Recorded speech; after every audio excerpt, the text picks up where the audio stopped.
إن المتقين في جنات وعيون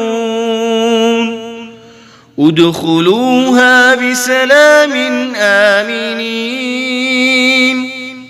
ونزعنا ما في صدورهم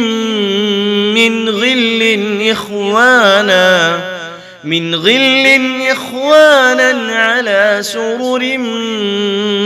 متقابلين